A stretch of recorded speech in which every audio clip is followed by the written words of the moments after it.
আমাকে দেখতে কত সুন্দর লাগছে, মনে হচ্ছে আকাশ থেকে নেমে আসা কোনো পরী। উফ, আমি এত সুন্দরী কেন?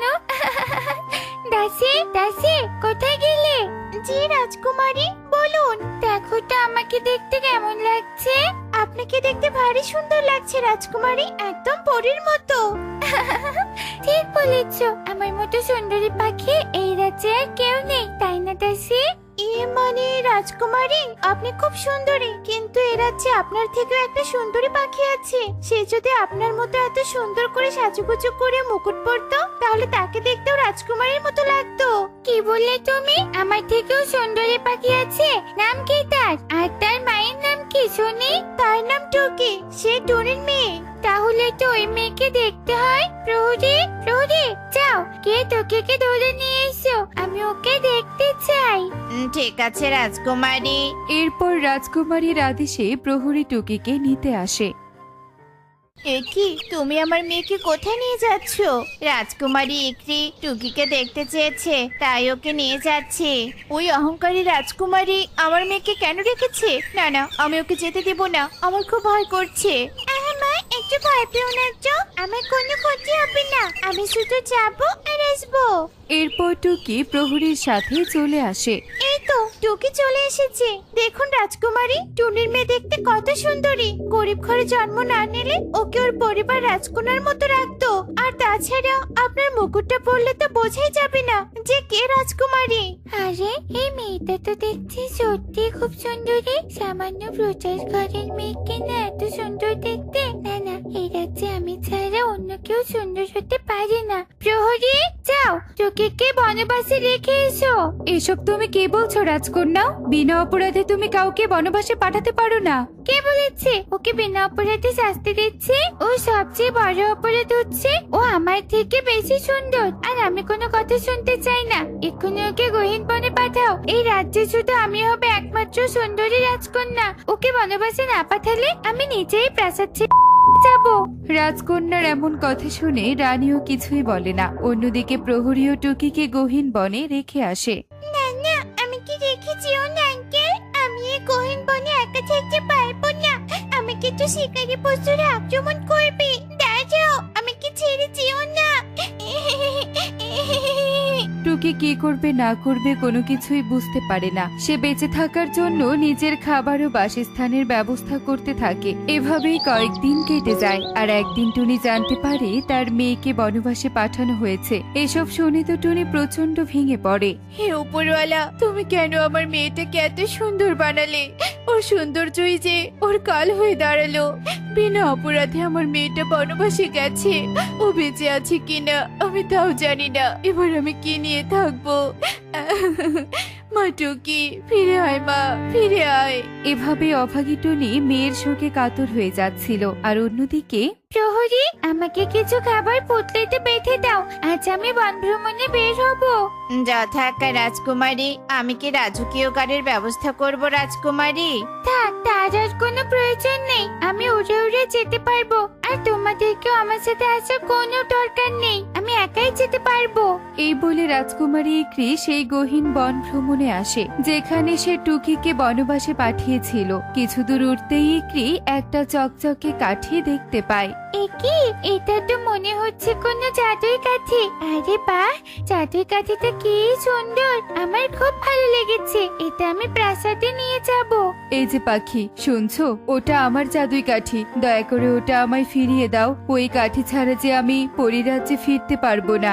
না, এটা আমি আগে পেয়েছি, আমি তোমাকে এটা কিছুতেই দেব না। এই জাদুই কাঠি দিয়ে আমি আমার সব ইচ্ছে পূরণ করব। এটা তো আমার মতো সুন্দরী রাজকুমারীকেই মানায়, তোমার মতো পরীকে এই জাদুই কাঠি মানায় না। কি বললে তুমি? আমি কুৎসিত? এত বড় সাহস তোমার! একটা রাজ্যের রাজকুমারী হয়েও মনে কোনো দয়া মায়া নেই। এক্ষুনি তোমার অহংকারের শাস্তি ভোগ করবে তুমি। এরপর পরি মন্ত্র পড়ে ইকরিকে ফু দিতেই ইকরির পুরো শরীর মূর্তি হয়ে যায়, শুধু মুখটুকুই পাখি রূপে থাকে। এরপর পরি তার জাদুই কাঠি নিয়ে পরিরাজ্যে চলে যায়। দাঁড়াও পরি, দাঁড়াও, আমাকে এভাবে ফেলে রেখে যেও না। আমার ভুল হয়ে গেছে, আমাকে ক্ষমা করে দাও। আমি আর কখনো কাউকে তুচ্ছ করে কথা বলবো না। হায় হায়, পরি তো আমাকে রেখে চলে গেল। এবার আমার কি হবে? মা, তুমি কোথায়? আমাকে নিয়ে যাও। এভাবে রাজকুমারী ইকরি কান্না করতে থাকে আর চিৎকার করে সাহায্য চাইতে থাকে। ঠিক তখনই সেই পথ দিয়ে যাচ্ছিল টুকি। এভাবে কে কান্নাকাটি করছে? আমি আর তান্ত্রিক বাবা ছাড়া তো এ বনে আর কেউ নেই। তাহলে অচিন পাখি কান্না কোথা থেকে আসছে? যার তো একটু এগিয়ে গিয়ে দেখে আসি তো। এই বলে টুকি কিছুটা সামনে এগোতেই দেখে রাজকুমারী ইকরি মূর্তি হয়ে আছে। কি রাজকুমারজি, আপনি এখানে? আর আপনার পুরো শরীর এমন মূর্তি হলো কি করে? সবই আমার অহংকারের ফল টুকি। আমি যে তোমার সাথে অন্যায় করেছি আর প্রজাদের সাথে অহংকার করেছি, তার শাস্তি তো আমায় পেতেই হবে। তবে আমি আর এই কষ্ট সহ্য করতে পারছি না। দয়া করে তুমি আমায় সাহায্য করো টুকি। আমি কেন আপনাকে সাহায্য করতে যাব শুনি? আপনি আমার বিনা অপরাধে বনবাসে পাঠিয়েছেন, আমাকে আমার মায়ের থেকে আলাদা করেছেন, আর এখন কি না আমার থেকে সাহায্য চাচ্ছেন? আমি কি করে আপনাকে সাহায্য করব? আর কেনই বা সাহায্য করব বলুন তো? ক্ষমা করো আমায়। আমি জানি আমি তোমার সাথে অন্যায় করেছি, কিন্তু এখন আমি আমার ভুল বুঝতে পেরেছি। তুমি আমায় সাহায্য করলে আমি তোমাকে তোমার মায়ের কাছে ফিরিয়ে দিব, কথা দিচ্ছি। আচ্ছা ঠিক আছে, তাহলে আমি তোমাকে সাহায্য করব। বলো আমি কি করে তোমাকে তোমার পাখির রূপ ফিরিয়ে দিতে পারি? সেটা রাজকুমারী জানি না রে মা, তবে আমি জানি। এই কি তান্ত্রিক বাবা, আপনি এখানে? তোকে খুঁজতে এখানে এলাম। শোন মা, রাজকুমারীকে পাখি রূপে ফেরানোর একটাই উপায় আছে, আর সেটা হলো উপকারী কলা গাছের স্পর্শ। একমাত্র ওই উপকারী কলা গাছই পারবে রাজকুমারীকে স্বাভাবিক করতে। সেই উপকারী কলা গাছ কোথায় আছে বাবা? পরিরাজ্যে আছে, আর সেজন্য তোকে পরিরাজ্যে যেতে হবে। কিন্তু আমি কি করে পরিরাজ্যে যাব? এই নে জাদুই মাদুর, এই মাদুর তোকে পরিরাজ্যে নিয়ে যাবে। যা রে বাছা, আর সময় নষ্ট করিস না। এরপর টুকি মাদুরে করে পরী রাজ্যে যায় আর উপকারী কলা গাছ খুঁজতে থাকলে সেখানে পরী আসে। হে কি, কে তুমি, আর এখানে কি করছো? এরপর টুকি সব কথা পরীকে খুলে বলে। ওই অহংকারী রাজকুমারীকে আমি শাস্তি দিয়েছি, ওর এখনো শিক্ষা হয়নি। আমি চাই ও আরো শাস্তি পাক, তাই আমি কিছুতেই এই কলা গাছ দেব না। রাজকুমারী নিজে ভুল বুঝতে পেরেছে পরে। দয়া করে তুমি এই কলা গাছটা আমার নিয়ে যেতে দাও। বেশ, তবে নিয়ে যাও। এরপর টুকি সেই কলা গাছ নিয়ে আসে আর তাই ইকরির শরীরে স্পর্শ করাতেই ইকরি তার পাখি রূপে ফিরে আসে। ধন্যবাদ তোমাকে, তোমার এই উপকারের কথা আমি কোনোদিন ভুলবো না। চলো তোমাকে তোমার মায়ের কাছে পৌঁছে দেই আর মাছের কাছ থেকে ক্ষমা চেয়ে নেই।